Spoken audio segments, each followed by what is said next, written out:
Going on YouTube, we're back here at the house today. I hope you guys enjoyed the little video of the last drift event of 2017. I actually filmed that video back in November and just now edited it and uploaded it on the 1st of 2018. So sorry it took so long to get that video out. Sorry it's been so long without a video, but I finally have everything set in place to be able to shoot and edit videos quickly and actually be able to put them up without having to go through a ton of trouble. So it should be a little bit easier for me to get content out quicker. But today we're going to be doing something a little bit different. First of all, let me introduce you guys to a new member of our family.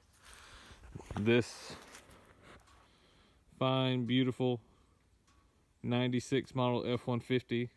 Its name is Fred. So now we have Fred, Fiona the Focus, and we still don't have a name for this blue gal right here. But we bought Fred to be the tow vehicle for hauling the drift car to drift events and all that fun jazz. But Fred has a few minor issues, one of them being he needs a set of tires pretty bad. However, when I bought Fred, did not realize he has locking lug nuts. The key is not in the truck.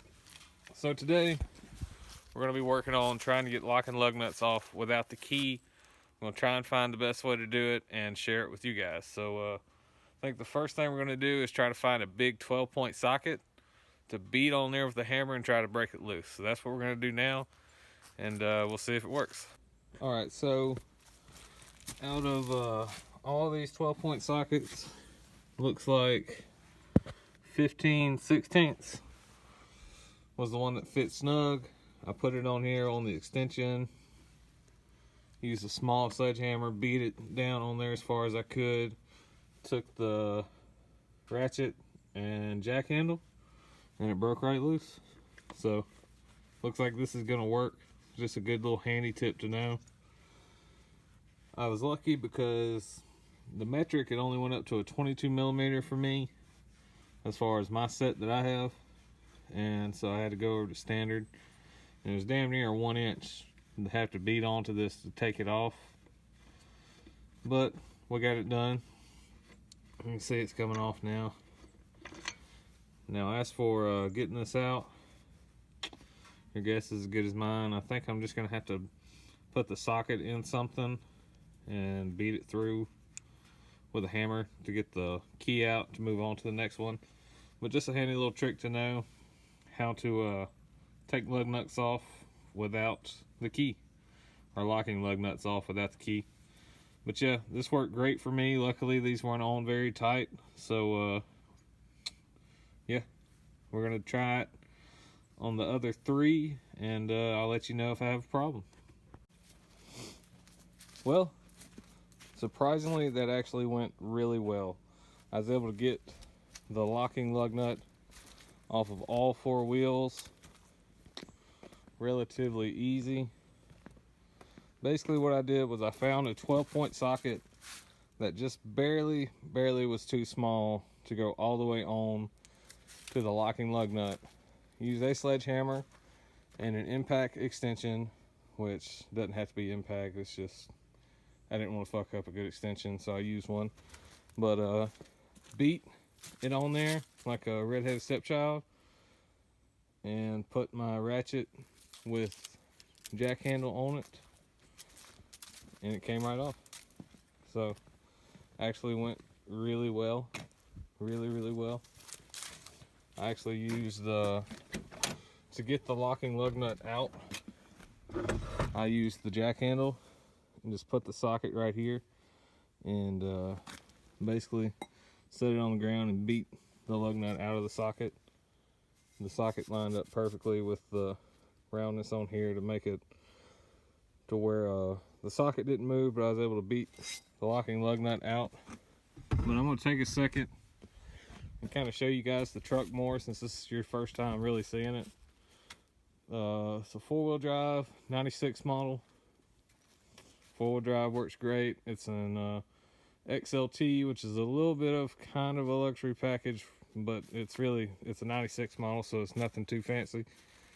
Basically, it has cruise control, power windows and power locks, cassette player, AC, power steering, all that.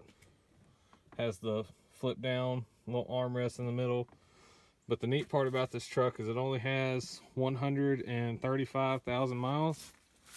It's pretty clean, as you can tell just by looking at it. It's a pretty clean truck. It was owned by an old man that passed away due to diabetes.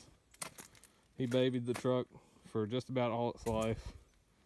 Really the best way to find these trucks, because a lot of them have been used on farms and stuff and just kind of ragged out. But this one's very, very clean, well taken care of, cranks up perfect, plenty of power, nice and quiet. Literally a bone stock truck, which is the way I plan to keep it. It revs up great, four-wheel drive works great, everything works on it. Should be really reliable as long as I keep it stock. And yeah, it should work great for hauling this thing. And I also have not given you guys a full walk around of this quite yet. This is a 87 model Nissan 300ZX. It looked a lot worse than this when I bought it, but that's okay. I'm kind of catching you guys up. Has a VG30 V6 motor, which you can tell is kind of a little bit disassembled at the moment, and that's because I just recently found out that this engine has low compression. Now it still runs, it just does not like cold starts, and it does not like to idle right. But once you're into power, it actually does kind of get out okay. Interior wise, it's been treated very badly. Still does look kind of rough. Still has factory seats on it. I did put a new steering wheel in it because the one that was in here, let's see if it's back here, that one right there was extremely rough. The door panel is in the back. I had this off to fix the electric windows, which all that works now. Has no heat, has no air. It's just going to be a drift car. Basically, we're going to weld the diff. We're going to weld the diff, run this motor until it won't run anymore, and have some fun with it. Now, when that motor does go out, we have a backup plan for a motor to go into this beautiful piece of machinery. Let's see if I can take you over here. On the stand, we have a 5.7 350 small block Chevrolet motor. Has iron heads. I'm actually going to put 305 heads on it. Stock oil pan. We're going to kind of do a half-ass rebuild on the motor, just freshen everything up. And stick it in the Nissan with a Chevy 5-speed transmission after that motor runs its course. And hopefully have a V8 Nissan relatively quick. Now, even if this motor doesn't blow up quickly, I will still be swapping to the V8 whenever it is ready. But yeah, I just realized I haven't showed you guys this car really at all. And I know I'm kind of rambling at this point, so I'm going to cut the video off. Some of the stickers on it, traction optional events. So here's the drift car, and that is the tow rig. Soon we'll be getting a trailer, but first it's tires for this thing, welding the diff in this thing, and getting a trailer, and hopefully driving some events soon. But that's it for today, guys. I hope you guys like the new tow rig, and you also like the new drift car in the back. But also, quick tip on how to get locking lug nuts off if you lose the key. Hopefully you guys like the video. Don't forget to hit that like button. Don't forget to hit that subscribe button, and we'll see you next time.